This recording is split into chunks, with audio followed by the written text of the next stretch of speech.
of this year's Young Alumni Achievement Medal, Martin Basiri.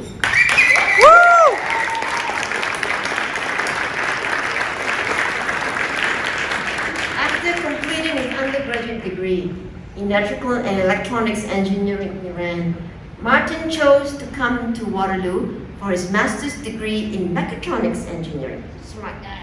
Yeah. While he was still a graduate student, Martin was faced with the challenge of bringing his twin younger brothers, Mehdi and MASC, to Canada to attend school. Now, despite being already in the country himself, Martin was told by the student recruiters in native Iran it could be impossible for the brothers to study in Canada. Not only did Martin successfully prove them all wrong and was able to arrange for his brothers to attend college in Ontario, but he became aware of the challenges millions of people encounter when attempting to enroll in a post-secondary institution abroad.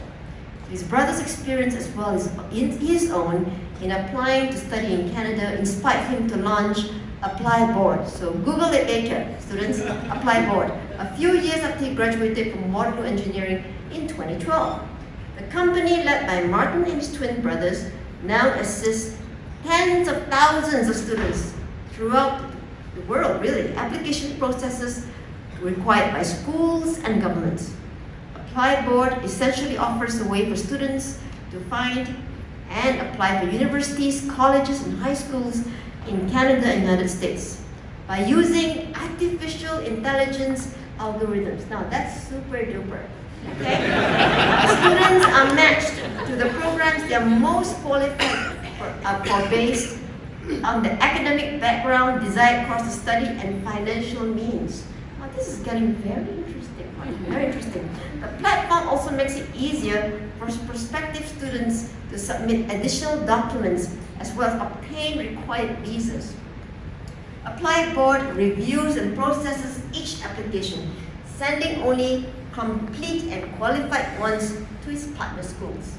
ApplyBoard has grown quickly since its founding in 2015 and now employs over 175 in Kitchener, throughout Ontario and abroad.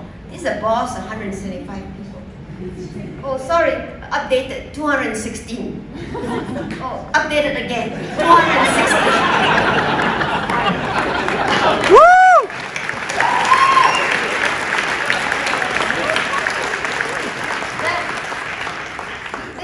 This handsome young man has not just broken the whole barrier, because it is a barrier. I was an undergraduate student in 1979 trying to get into Canada to study, and I can tell you those days it was very difficult. It still was until you came along. So maybe I might apply to try to get this school again. Okay, now, oh, I like that, the scholarship especially.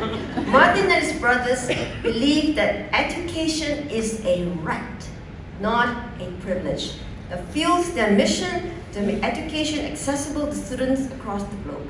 Martin, thank you for all you've done and still are doing to help international students fulfill the dreams of an education in North America, and hoping that many of those top students apply to Waterloo Engineering. Just make sure the link for Waterloo Engineering is larger than the others. All right. Okay, Martin, it's my pleasure to present to you the Young Alumni Achievement Award, and we are so happy, so thrilled, and so grateful for your leadership.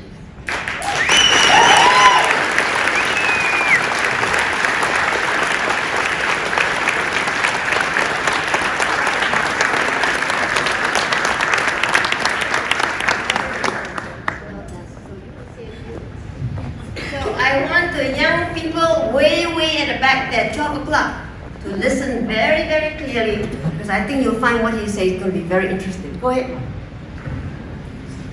That was an amazing explanation of my company. I don't think I can do as good of a job as Dr. Solomon did. Thank you so much for doing that. Ladies and gentlemen, this is my honor to be here and to stand here in front of you guys and accepting this medal. This is absolute honor for me. 9 years ago, exactly in 2010, September, I came to Canada for the first time. And for your information, I didn't even pass the minimum requirement of English. So University of Waterloo gave me a conditional offer to also go to Renison College to learn English. When I came to Canada to do my master's, I was walking on the University of Waterloo in different departments, and I was thinking, where am I gonna be? I don't even know this language, and I don't even speak this language properly. I couldn't even order food, so I was just watching other people, what they do, and I was trying to replicate what they do. I knew from early childhood that I want to be an inventor, but the hardest part was, how can I invent something for people when I don't even understand the language? What does success look like? But I stayed with my function of success, and it has five sub-functions that I thought to tell about it today, especially that we have a lot of graduates, students that are graduating, and I thought to share with you. Number one, dream big to win bigger. When you dream big, you can do whatever you want. The world becomes all in the palm of your hands. Crystal clear dreams look like a magnet. A piece of metal, a piece of iron worth 1 cent. But if all the domains and all the magnetic fields get to one direction, that become a strong magnet can worth up to $100,000. That is 10 million folds more expensive than its original things. When you have clarity of thought, you have a vision. And vision is a magnet that makes you successful. You become the luckiest man in the whole world, or luckiest person in the whole world. And everything on the world comes to your end. Because you have vision. Talk about it to other people. Tell other people who you want to be. Never try to get another person as your role model. Your role model is who you want to be in 10 years. Always chase who you want to be in 10 years. Tell me how clear you want to be in 10 years. I tell you what is the chance of you becoming that person. If you want to be the best engineer, tell me how hard is those engineering problems that you are solving. So I tell you what is the chance of you getting there. If you want to be rich and have a private jet, tell me the fabric quality of your seats of that private jet. If you cannot tell me the color of your private jet or the seat's color, you're not gonna get there. Imagine it, sit down and build it in your brain, step by step. Have your 10-year road in front of you, exactly know where you're gonna get. When you have it, talk about it to other people. First they laugh at you, then they believe you, then they celebrate it with you. 2, fail big to win bigger. In fact, I brought to you the most materialistic things I have in my life. This trophy is the only object in my life that I love the most and the most. It is for the medal that I got when I was 18 years old after competing for Khwarazmi Festival. It's a youth invention festival in Iran for 4 years. The first 3 years, I failed miserably. The 4th year, when I was 18 and I was trying to compete again with my invention, my family, my friends, my teacher, everyone wanted to prohibit me from applying because they wanted to secure me from another type of failure. Because every single time I was taking it so to my heart and I was going to my moment. My parents didn't want me to attempt again, but I didn't and I won. This is the symbol of my failure. And I love it. Every time I come from the work and something big happens in the company or something is hard, I go and I have a glance at this and I say, if I could have done it when I was 14 to 18, I can do it again. Fail big, you win bigger. Failing is the steps that you need. And I tell you, there is nothing more enjoyable to talk about your failures when you are older and talking with your grandkids. So inspired to fail because you want those stories to be not boring grandpa or grandmother. You want to tell those stories of failures, so go for it. Don't have a plan B. The main reason people fail is because they have a plan B. Focus on your plan A. Plan A is what you guys think. Have a clarity of thought. And don't afraid of failing, because every single failure is what you guys make it. In those years that I was failing, and I failed so many times, I was always telling myself the story I read about Edison, where he tried to invent a lamp for 100 times, and every single time failed. His assistant told him, how on earth you tried for 100 times and you are still trying? You failed 100 times. And he responded, I just learned for 100 times how not to build a bad lamp. The stories are, he figured it out after the first couple of tries after that. So count your failures, it will win. Hard work. Hard work works. Every single successful human being I've seen, from being an actor, engineer, businessman, great scientist, great charity person, they work hard. A rule of thumb, as you guys are engineer, the amount of more successful you can be is a function of 2 to power of n, when n is the years when you start this philosophy in your life.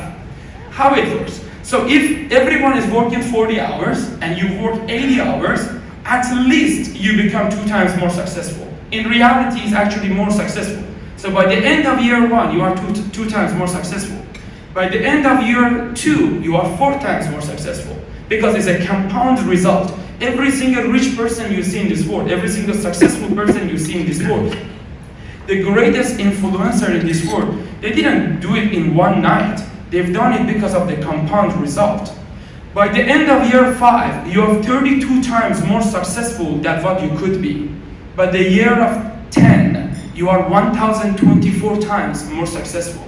No wonder why the top 1% basically have accomplished as much as the other half of the world. You will be a version of yourself that you can't even believe. Work 80 hours in your life. If you do it, you will achieve whatever you want. Achievements are just another side of the corner for you. Measure it. As fellow engineers, the easiest things that we learn in our engineering school, how to measure. Measure every single step of your road. Regardless of you succeed or failing it, measure what made you fail or succeed. It makes you very, very successful. Measure your action and see where you want to get. Normally, for example, for me, I want to educate 1 million kids. I want to make 100 people millionaire, and I want to bring fresh water to 10 million people. So every single time you do something, measure it. Oh, 1 student more.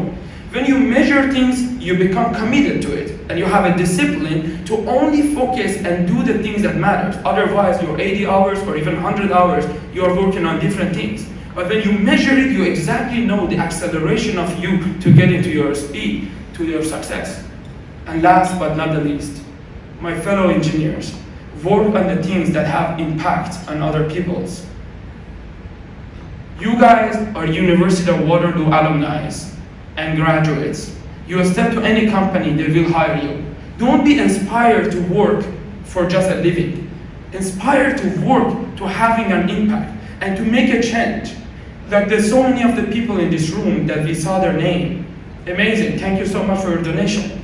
But having impact in other people's life. Do something that in 50 to 100 years after even your death, your impact still is there. And if you cannot answer this question, then what do you do right now? What is the impact in 50 years? Don't go work for that person. Or don't work for that company. Do something that has such an impact.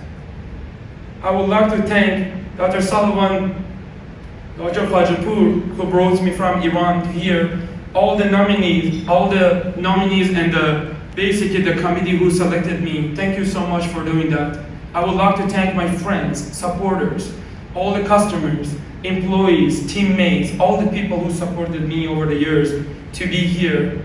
I would like to thank my family, wife, brothers, that when I'm standing on their shoulders, I'm the strongest person in the world. And at the end, I would like to donate that, and I would like to give that with all of my heart to my parents, who taught me how to work hard, to have a discipline in my life, and how to love others. Thank you.